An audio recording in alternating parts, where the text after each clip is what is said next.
Hello everyone, कैसे हो? उम्मीद करता हूँ सब बढ़िया होंगे। आज हम यूपीएससी के जो प्री का पेपर हुआ था 28 मई को, उसका एनालिसिस करने जा रहे हैं। ये हमारा पहला क्वेश्चन रहेगा। ये आपने रीजनिंग में किया होगा, मैथमेटिकल ऑपरेशंस में। ठीक है, इसको हम मैथ्स में इसलिए डिस्कस करें क्योंकि इसको हम सोल्व करेंगे डिजिटल सम से, जो मैथ में यूज़ करते हैं डिजिटल सम से। तो डिजिटल सम से क्या होता है कि जो क्वेश्चन है वो काफ़ी ईजी सोल्व हो जाता है। ठीक है, तो देखो डिजिटल सम से कैसे करेंगे। आपको पता है कि डिजिटल सम में हम क्या करते हैं, 9 को हटाते जाते हैं, क्योंकि 9 की डिविजिबिलिटी पे काम करता है डिजिटल सम। तो 9 हट गया, बच क्या गया 7 और 1 8, तो 8 आ रहा है। ठीक है भाई, यहाँ पे 9 हट गया, 1 और 1 2, 2 और 3 5 आ रहा है। ठीक है भाई, यहाँ पे देखो 7 और 2 9 हट गया, बच क्या गया 1 और 1 2, 2 और 1 3, 3 और 1 4, 4 आना चाहिए। तो 3 और 1 4, तो मतलब कि ये भी सेटिस्फाई कर रहा है। ठीक है, तो जो यहाँ पे जो आंसर आएगा वो देखो क्या आएगा, 5 और 4 9, ये कैंसिल हो गया। बच क्या गया 3 और 2 5, 5 और 1 6। तो इसका जो डिजिटल सम आ रहा है वो कितना आ रहा है, 6 आ रहा है। तो आपका ए ऑप्शन हो जाएगा 6। तो ये काफ़ी इजी क्वेश्चन था, सिर्फ डिजिटल सम से हो गया। अब हम करते हैं नेक्स्ट क्वेश्चन। देखो भी स्टूडेंट्स, अब हम करते हैं नेक्स्ट क्वेश्चन। क्या कह रहा है कि let x be a possible integer such that 7x plus 96 is divisible by x, how many possible value of x are possible. तो ये कह रहा है कि एक्सप्रेशन है हमारा क्या, 7x प्लस 96, ये नंबर किससे डिविजिबल है अभी, x से। ये किससे डिविजिबल है, x से। तो हमें क्या करना है, x की पॉसिबल वैल्यू बतानी है। पॉसिबल वैल्यू, इसे कितनी पॉसिबल वैल्यू है, पॉसिबल वैल्यूज। ठीक है, अभी कितनी पॉसिबल वैल्यू है। तो आपको पता है 7x प्लस 96 है वो x से डिवाइड हो रहा है। ठीक है, तो आपको पता है कि 7 का एक मल्टीपल पड़ा है x, तो ये जो x है वो 7x को तो डिवाइड कर ही देगा, क्यों, क्योंकि इसका एक मल्टीपल है x। तो x x कैंसिल हो जाएगा, तो यहाँ रिमाइंडर कितना आ जाएगा, 0। ठीक है, बात बनेगी तब जब ये x 96 को डिवाइड कर दे। तो x की वो वैल्यू लेनी है जो 96 को एग्जैक्ट डिवाइड कर दे। इसका मतलब हमें 96 के क्या लेने हैं, फैक्टर लेने हैं। तो कौन कौन डिवाइड करेगा 96 को, 1 कर देगा, 2 कर देगा, 3 कर देगा, 4 कर देगा, 6 कर देगा, 8 कर देगा, 12 डिवाइड कर देगा भी। ठीक है ना, चेक करें ना, डिवाइड करेगा नहीं करेगा। 16 कर देगा, 24 कर देगा, 32 कर देगा, 48 कर देगा और 96 कर देगा। मतलब ऐसे कुछ नंबर्स होंगे जो 96 को पूरे भाग कर रहे होंगे। तो कितने नंबर है अभी, 1 2 3 4 5 6 7 8 9 10 11 12। तो 12 फैक्टर्स हैं 96 के, जो 96 को क्या करेंगे, एग्जैक्ट डिवाइड करेंगे। ठीक है, अगर पेपर में दिक्कत आ रही थी आपको कि नंबर को चेक करना है कि इसको कौन कौन डिवाइड कर रहा है, ठीक है, तो हम ऐसे भी निकाल सकते थे कि नंबर ऑफ फैक्टर निकाल सकते थे 96 के। क्या निकाल सकते थे, नंबर ऑफ फैक्टर, क्योंकि हमें ये तो बताना नहीं है कि 96 को डिवाइड 12 कर रहा है कि नहीं करा, 24 कर रहा है कि नहीं करा। हमें मेन मतलब ये है कि 96 को डिवाइड करने वाले ऑल फैक्टर्स लेने हैं कि 96 को कौन कौन डिवाइड कर रहा है। तो हम नंबर ऑफ फैक्टर भी निकाल सकते थे। क्या निकाल सकते थे, नंबर ऑफ फैक्टर्स। तो नंबर ऑफ फैक्टर निकालने का क्या मतलब होता है, अभी आपने क्या करना है, 96 को प्राइम फैक्टराइजेशन में तोड़ना है। किस में तोड़ना है, प्राइम फैक्टराइजेशन में। जैसे हम इसको ऐसे लिख सकते थे, क्या लिख सकते हैं अभी, 32 3 96। ठीक है ना, क्योंकि प्राइम फैक्टराइजेशन किसी से 32 है, 32 है 2 की पावर 5 और 3 की पावर 1 है ना। तो हम इसको इस तरह से लिख सकती हैं। अगर नहीं समझ लग रही तो इसको ऐसे फैक्टराइज भी कर सकते हो आप। 96 को 2 पे चलाया, कितना आ गया 48, फिर 2 पे चलाया, कितना आ गया 24, फिर 2 पे चलाया 12, फिर 2 पे चलाया 6, फिर 2 पे चलाया 3, फिर 3 पे चलाया 1। तो 2 की पावर कितनी, 1 2 3 4 5, 2 की पावर 5 गुणा 3 की पावर 1। तो नंबर ऑफ फैक्टर निकालने हैं आपने। तो क्या करना है, जो पावर है उसमें 1 जोड़ दो भाई, जो पावर है प्राइम नंबर की उसमें 1 जोड़ दो, 1 में 1 जोड़ा और उनको कर दो गुणा। ठीक है अभी, जो पावर है उसमें 1 जोड़ दो और जो आ गया रिजल्ट उसको गुणा कर दो। 5 और 1 6, 1 और 1 2, तो 6 दूनी 12। मतलब टोटल नंबर ऑफ फैक्टर कितने हैं, 12। तो आपने 12 पे क्या कर देना है, टिक कर देना है अभी। ठीक है, तो ये क्वेश्चन था, काफ़ी इजी क्वेश्चन था। उम्मीद करता हूँ कि आपको समझ लग रहा है। अब हम बढ़ते हैं नेक्स्ट क्वेश्चन पे। देखो भी स्टूडेंट्स, अब हम बढ़ते हैं थर्ड क्वेश्चन पे। क्या कह रहा है कि if a number is formed by writing 9 for 99 times, what is the remainder if n is divided by 13। एकदम इजी क्वेश्चन है ये, एकदम इजी। कुछ क्वेश्चन तो जमा आसान पूछ रखे हैं और कुछ क्वेश्चन की लैंग्वेज काफ़ी लेवल की है। ये काफ़ी इजी क्वेश्चन है, डिविजिबिलिटी का क्वेश्चन है, जमा आसान क्वेश्चन है ये। ठीक है, इसको हम नहीं कह सकते कि कोई लेवल का क्वेश्चन है या फिर कोई टफ क्वेश्चन है। ठीक है, आसान क्वेश्चन है, जिन बच्चों ने पढ़ रखा है उनके लिए काफ़ी आसान है ये। जैसे कोई नंबर n है, जैसे कोई नंबर n है, ठीक है भाई, वो नंबर क्या है, वो कह रहा है कि वो नंबर 9 से लिख के बना हुआ है, 9। जैसे 9 एक बार लिख दिया, 2 बार लिख दिया, 3 बार, 4 बार, 5 बार, 6 बार, 7 बार, 8 बार, इस तरह से लिखते जा रही हैं। और ये लिख कितनी बार है अभी, कितनी बार लिख रहे हैं, 99 टाइम्स। कितनी बार लिख रहे हैं अभी, कितनी बार लिख रहे हैं, 99 टाइम्स, ठीक है। और ये नंबर डिवाइड है, ये नंबर किससे डिविजिबल है अभी, 13 से, सॉरी डिविजिबल नहीं है, इसको 13 से डिवाइड किया जा रहा है। इसको किससे डिवाइड किया जा रहा है, 13 से, लिखा ना, if n is divided by 13, अगर इसको 13 से डिवाइड करें तो रिमाइंडर बताओ क्या आएगा, ठीक है। तो आपको पता है कि भाई अगर 6 अंकों की संख्या, अगर 6 अंकों की संख्या रिपीट हो जाए भाई, 1 2 3 4 5 6, तो ऐसी संख्या हमेशा 7 11 13 से पूरी भाग होती है। अगर कोई भी डिजिट है वो 6 बार रिपीट हो जाए तो हमेशा किससे भाग होते हैं, 7 11 13 से। तो मतलब इसके अगर पहले 6 डिजिट की बात करें, 1 2 3 4, 1 2 3 4 5 6, तो जो पहले 6 डिजिट है ये 13 से एग्जैक्ट डिवाइड होंगे। जो पहले के 6 डिजिट हैं वो 13 से एग्जैक्ट डिवाइड होंगे। ऐसे ही जो आने वाले अगले 6 डिजिट हैं वो भी 13 से क्या होंगे, एग्जैक्ट डिवाइड होंगे। इससे ही आगे आने वाले जो 6 डिजिट होंगे वो 13 से एग्जैक्ट डिवाइड होंगे। मतलब कि 6 डिजिट्स का जो पेयर बनेगा, 6 डिजिट्स का जो पेयर बनेगा वो हमेशा किससे डिवाइड होएगा, अभी 13 से डिवाइड हो रहा है। तो अब ये देख लो कि 9 को 99 टाइम्स लिख रहे हैं, तो बताओ कितने पेयर बन जाएंगे। तो आप कहोगे देखो हम बा करके देखते हैं 99 को 6 से, तो ये देखा तो 6 1 6, 9 में 6 गया 3, ऊपर से 9, 6 6 36, तो रिमाइंडर कितना बच रहा है, 3। अगर 99 में से 3 माइनस कर दें तो कितना आ जाएगा, 96। मतलब कि 96 बार अगर आप इसको लिख रहे हो, अगर आप इसको 96 बार लिख रहे हो, मान लो यहीं पे कहीं पे मान लो यहाँ तक 96 टाइम्स है, कितने भी 96 टाइम्स, तो ये 96 टाइम्स तक 6 के पेयर बनेगा, 9 के 6 के क्या बनेंगे, पेयर बनेंगे। और 96 टाइम्स तक जो 13 है वो क्या कर देगा, इस नंबर को डिवाइड कर देगा। तो पीछे बच कितने जाएंगे भाई, 96 टाइम्स तो डिवाइड कर ही देगा, तो 97 98 और 99, मतलब 3 9 और बच जाएंगे। कितने 9 और बच जाएंगे, 3 9। तो देखिए 96 डिजिट तक तो डिवाइड कर ही देगा, तो 3 डिजिट बच गए, तो इसको डिवाइड करना है आपने। इसको डिवाइड कर दो भाई, 9 को 13 से डिवाइड है, तो अब बताए 13 7 कितना होता है, 91, ठीक है भाई। तो यहाँ रिमाइंडर आ गया 8, फिर ऊपर से है 9, ठीक है। तो आपको बताए 13 6 कितना होता है, 78, 13 7 91, तो ये आ गया 13 6 78। तो देखो अभी 9 में से 8 गया 1, और 8 में से 7 गया 1, तो रिमाइंडर कितना बच गया अभी 11। तो ऐसे नंबर होगा आप 13 से डिवाइड करो तो रिमाइंडर कितना बचेगा, 11 बचेगा। तो उम्मीद कर रहा हूँ ये क्वेश्चन आपको क्लियर हो गया होगा। बढ़ते हैं नेक्स्ट क्वेश्चन पे। देखो अभी स्टूडेंट, ये है हमारा 4th क्वेश्चन। देखो स्टेटमेंट पढ़ो क्या कह रहे हैं कि if P Q R and S are distinct single digit positive numbers then what is the greatest possible value of P plus Q and R plus S. तो कह रहे हैं कि पी क्यू आर एस जो है, P Q R S, ये क्या है, डिस्टिंक्ट सिंगल डिजिट है, मतलब कि अलग अलग डिजिट है, ठीक है ना। पी अलग है, क्यू अलग है, आर अलग है, एस अलग है, ये सारे क्या डिस्टिंक्ट एलिमेंट है। और इन्हीं का यूज़ करके हमें क्या फाइंड करना है, P plus Q into R plus S, ये फाइंड करना है हमें इन्हीं का यूज़ करके। तो यहाँ पे देखो कि हमें क्या करना है, हमें ग्रेटेस्ट वैल्यू निकालना है। तो इनकी जो मैक्सिमम वैल्यू होगी वो मैक्सिमम लेनी पड़ेगी आपको, ठीक है। तो मैक्सिमम डिजिट क्या हो सकते हैं अभी, 9 8 7 और 6, मतलब ये ही डिजिट लेके हम इसकी मैक्सिमम वैल्यू निकाल सकते हैं।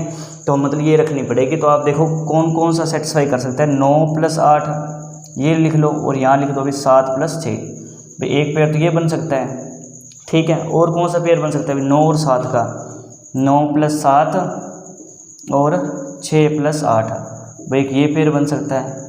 और कौन सा बन सकता है, 9 के साथ 8 आ गया, 9 के साथ 7 आ गया, अब 9 के साथ 6 आ गया, 9 + 6 और बच क्या गया 7 + 8। तो ये 3 वैल्यू पॉसिबल है, ये 3 वैल्यू क्या है, पॉसिबल है। तो यहाँ पे अगर यहाँ देखोगे 8 और 9 कितना होता है भाई 17, और यहाँ पे 6 और 7 कितना होता है भाई 13, ठीक है भाई। यहाँ देखोगे तो 9 और 7 कितना होता है 15, गुणा 8 और 6 कितना होता है भाई 14, यहाँ पे 9 और 6 कितना होता है भाई 15, और 7 और 8 कितना होता है भाई 15। तो यहाँ पे 16 करो, कौन सी आपको मैक्सिमम वैल्यू देगी। तो जब इसको गुणा करने जा रहे हो तो आ जाएगा भाई कितना 17 3 कितना होता है 54, 4 5 कैरी, 17 एकम 17, 17 और 5 22, 224। यहाँ पे आ जाओ भाई 15 गुना 14। तो इसकी भी ट्रिक होती है, अगर आप किसी दो लगातार नंबर को गुणा कर रहे हो तो छोटे नंबर का स्क्वायर कर दो और छोटा नंबर उसमें जोड़ दो। तो 6 और 4 10, 9 और 1 10 और 1 11, 1 और 1 2। तो यहाँ कितना आ गया भाई 210। ठीक है भाई। और 15 गुना 15 कितना हो जाएगा भाई 225। मतलब ये कुछ वैल्यू पॉसिबल्स है। आप देखो कौन सा इसमें मैच कर रहा है। ठीक है, 230 है, नहीं है। क्या 225 है? हाँ है। 224 भी है। तो मतलब मैक्सिमम वैल्यू इसमें क्या है फिर 225, ना 224 ना 221। तो इस क्वेश्चन का जो आंसर है वो क्या हो जाएगा भाई 225 हो जाएगा। तो उम्मीद करता हूँ कि क्वेश्चन क्लियर हो गया होगा आपको। बढ़ते नेक्स्ट क्वेश्चन पे। देखो भी स्टूडेंट्स, ये पांचों क्वेश्चन देखो ट्राई करके कैसे करेंगे। Each digit of a 9 digit number is 1, it is multiply by itself, what is the sum of the digits of the resulting number. क्या कह रहा है कि एक 9 डिजिट का नंबर है जो ईच डिजिट इज़ 1, मतलब कि एक एक डिजिट का, जैसे 1 2 3 4 5 6 7 8 9, इस तरह से। मतलब एक 9 डिजिट की संख्या है जो एक एक से बनी हुई है। वो कह रहे हैं कि इस नंबर को इसी नंबर से गुणा कर दे, इट सेल्फ मतलब इसी से गुणा कर दे, 1 2 3 4 5 6 7 8 9। तो बताओ भी क्या आंसर आएगा। सॉरी, आंसर नहीं आएगा। तो जब इन दोनों को गुणा करेंगे तो जो रिजल्ट आएगा, यहाँ पे जो भी नंबर आएगा, तो जो डिजिट आएगा, सॉरी जो नंबर आएगा, उनके डिजिट्स का सम बताना है। क्या कह रहा है कि what is the sum of the digits of the resulting number. जो भी रिजल्ट आएगा उसके डिजिट्स का सम बताना है। तो देखो पहले क्या तरीका है। एक तरीका तो ये है डिटेल करने का कि जब हम 11 को 11 से गुणा करते हैं तो कितना आता है, 1 2 1। मतलब कि 1 2 बार है तो गिनती को 2 बार लिखना है और फिर बेग चलना है 1। अगर मैं कहूँ 111 है, इसको गुणा करना है 111 से, तो कितने 1 है, 3 1 है, तो 3 बार गुणा, 3 तक लेके जाएंगे गिनती को, 1 2 3, फिर वापस पुट्ठी 2 1, इस तरह से। अगर 1 4 बार आ जाए, 1 2 3 4 गुणा 1 2 3 4, तो गिनती को 4 तक लेके जाएंगे, 1 2 3 4, फिर बेग चल जाएंगे 3 2 1, इस तरह से। ये कितनी बार है, 9 बार है। मतलब 1 2 3 4 5 6 7 8 9, तो गुणा 1 2 3 4 5 6 7 8 9, तो गिनती कहाँ तक लेके जानी, 9 तक। तो 1 2 3 4 5 6 7 8 9, फिर बेग चलना है, तो 8 7 6 5 4 3 2 1। तो आप इनका जोड़ करके देख लेना भी कितना आएगा। ठीक है, तो जब इनका जोड़ करोगे तो आज इनका जोड़ आ जाएगा 81। कितना आ जाएगा, जोड़ आ जाएगा 81। ठीक है, कितना आ जाएगा जोड़ 81। पर आपने पेपर में इस तरह से नहीं करना था। ठीक है ना, आपने पेपर में इस तरह से नहीं करना था। क्यों नहीं करना था? तो अब डिजिटल सम देखो, इसका डिजिटल कितना आ रहा है, 6 और 4 10, 10 का मतलब क्या होता है, 1 और 0 1। ठीक है, 8 और 0 8, 8 और 1 9, और 1 और 0 1। तो मतलब कि इनका डिजिटल सम कितना आ रहा है अभी, इसका 1, इसका 8, इसका 9, इसका 1।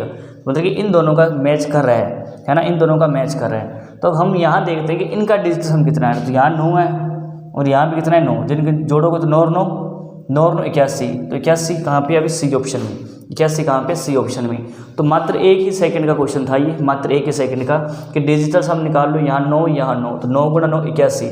किस ऑप्शन में 81 है, सी ऑप्शन में। तो यहाँ पे आपका आंसर आ जाएगा। इतना करने की जरूरत ही नहीं थी आपको पेपर में।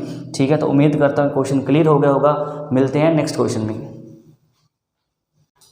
देखो भी स्टूडेंट्स, 6 क्वेश्चन देखो कैसे करेंगे नंबर सिस्टम के क्वेश्चंस।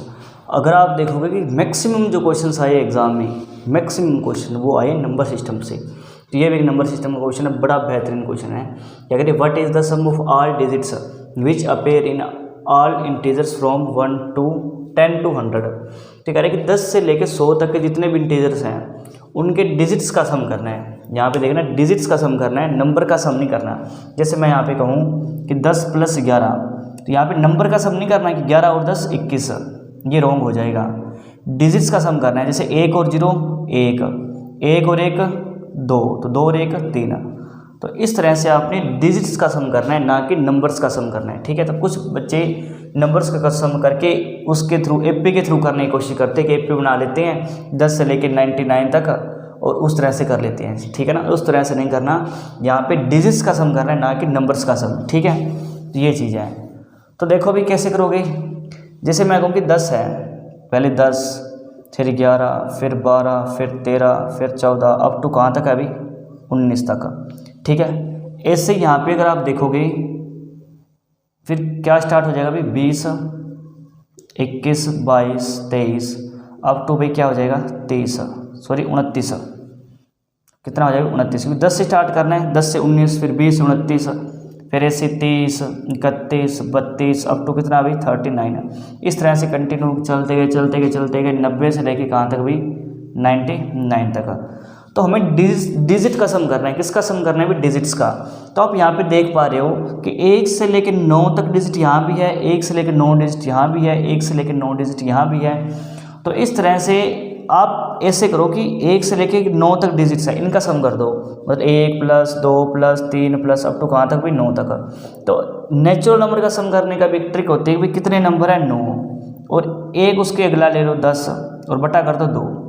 ये ट्रिक होती है अभी एक नेचुरल नंबर स्टार्टिंग से 1 से लेके n टाइम्स तक है ना। इस तरह से अगर कोई n टाइम्स तक है natural number 1 plus 2 plus up to n times तक है, 1 से स्टार्ट होना चाहिए, तो n गुणा n प्लस 1 अपॉन में 2, इस तरह से। तो यहाँ पे नंबर्स कितने 1 से स्टार्ट था 9 थे, गुणा कर दी, n में 1 जोड़ दिया, 10/2 दिया, घटिया कितने पे 5 पे, 9 5 45।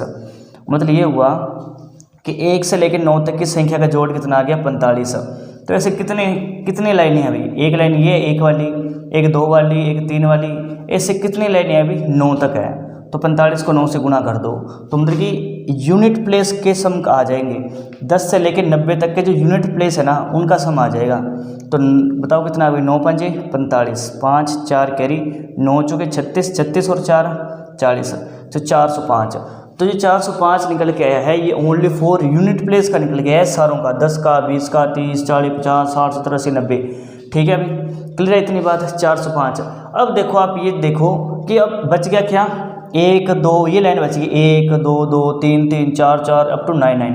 तो मतलब एक जो कितनी बार जुड़ रहा है, तो आप बताए 1 से लेकर 9 तक तो एक जुड़ रहा है, एक ये, तो एक जो है वो 10 बार जुड़ रहा है, तो 10 से गुणा कर देंगे, प्लस ऐसे जो 2 है वो कितनी बार जुड़ रहा है 10 बार, तो गुणा कर देंगे 10 से। ऐसे अप टू 9 जो है वो कितनी बार जुड़ रहा है 10 बार, क्योंकि देखो ना 1 2 3 4 5 अप टू 9 तक कितने बार जुड़ जाएगा 10 बार। तो हर नंबर 10 10 बार जुड़ रहा है, तो यहाँ से अगर आप 10 कॉमन ले लेते हो तो ये बच गया 1 plus 2 plus 3 plus 4 plus 5 plus 6 plus 7 plus 8 plus 9, ये बच गया। और इनका जोड़ हमने अभी निकाला है, तो इनका जोड़ कितना आया था 45, और गुणा किससे करें अभी 10 से, तो 45 गुणा 10 कितना होगा अभी 450। तो मतलब ये हुआ कि यूनिट प्लेस का सारों का जोड़ आ रहा है कितना 405, यूनिट प्लेस का जोड़ कितना आ रहा है 405। और जो ये है 1 1 2 2 3 3, इनका कितना जोड़ आ रहा है अभी 450, कितना आ रहा है 450, जोड़ कर दो अभी कितना आ गया 5 5 और 0 5 4 4 8 855 आ गया। पर आपने टिक नहीं करना 855 के ऊपर, क्यों नहीं करना, क्योंकि हमने निकाला है 100 से लेके कितने तक भी 99 तक, और इसने पूछा है 100 तक। तो 100 में जो है डिजिट्स इनका जोड़ करोगे 1 प्लस 0 प्लस 1 0, तो कितना आ गया अभी 1 आ गया, हाँ कि ना, 1 और 0 1, 1 और 0 1, तो 100 में कितना 1 है, तो इसमें 1 जोड़ देंगे, तो 1, क्योंकि ये तो 99 तक है, तो 100 में 1 है, तो 855 में 1 जोड़ा तो 856।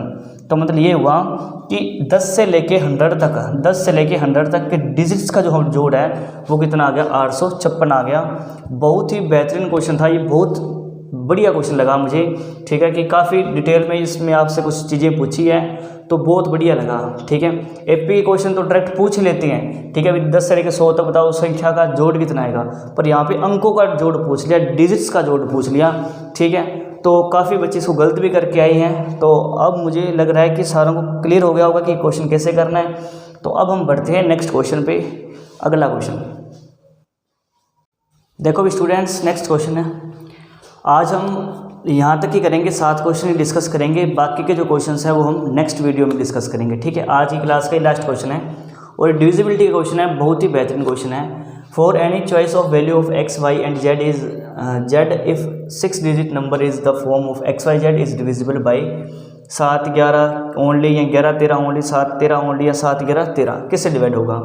तो कह रहे हैं कि 6 अंकों की संख्या है, इस तरह की कोई 6 अंकों की संख्या है, और जिसमें से x y z 3 डिजिट है। ठीक है, तो ये कह रहे हैं कि ऐसा नंबर किससे डिवाइड होगा। अगर 3 अंकों की संख्या 2 बार रिपीट हो जाए तो आपको एक नंबर का पता होना चाहिए कि 7 गुणा 11 गुणा 13 अगर इनको गुणा करें तो 1001 आता है। कितना आता है अभी 1001। और अगर हम 1001 को किसी भी 3 अंकों की संख्या से गुणा करें, अगर हम 1001 को किसी भी 3 अंकों की संख्या के साथ गुणा करें तो जो आंसर आता है वो आता है XYZ, मतलब वो रिपीट हो जाता है। अगर मैं कहूँ मैं 101 को 1001 को मैं गुणा कर रहा हूँ किससे 525 से, तो आंसर क्या आ जाएगा 525 इस तरह से। ठीक है, अगर हम किसी 3 अंकों की संख्या को 1001 से गुणा कर रहे हैं तो 3 अंकों की संख्या रिपीट हो जाती है 2 बार। तो ये दे रखा है भाई कि 6 अंकों की संख्या है जो 3 अंक 2 बार क्या हो रही है रिपीट। तो ऐसी संख्या किससे डिवाइड होती है 1001 से। तो 1001 का मतलब होता है 11 से भी होगी, 7 से भी होगी, 11 से भी होगी और 13 से भी होगी, तीनों से होगी। तो क्या 7 11 ओनली? नहीं भाई, सिर्फ 7 11 से नहीं होगी, 13 से भी होगी। क्या 11 13 ओनली? नहीं, 7 से भी होगी। क्या 7 13 ओनली? नहीं भाई, 11 से भी होगी। क्या 7 11 13? हाँ जी, तीनों से होगी। तो डी ऑप्शन इसका राइट हो जाएगा। तो कई क्वेश्चन तो काफ़ी इजी पूछे और कुछ क्वेश्चंस की लैंग्वेज काफ़ी टफ थी। ठीक है, जहाँ भी बच्चों को काफ़ी दिक्कत आ रही थी उस क्वेश्चन को सोल्व करने में। तो आज हम इस लेक्चर में सिर्फ 7 क्वेश्चन ही रखते हैं। कितने क्वेश्चन? 7 क्वेश्चन। तो बाकी के क्वेश्चंस है वो हम नेक्स्ट वीडियो में डिस्कस करेंगे। मिलते हैं नेक्स्ट वीडियो में। थैंक्स।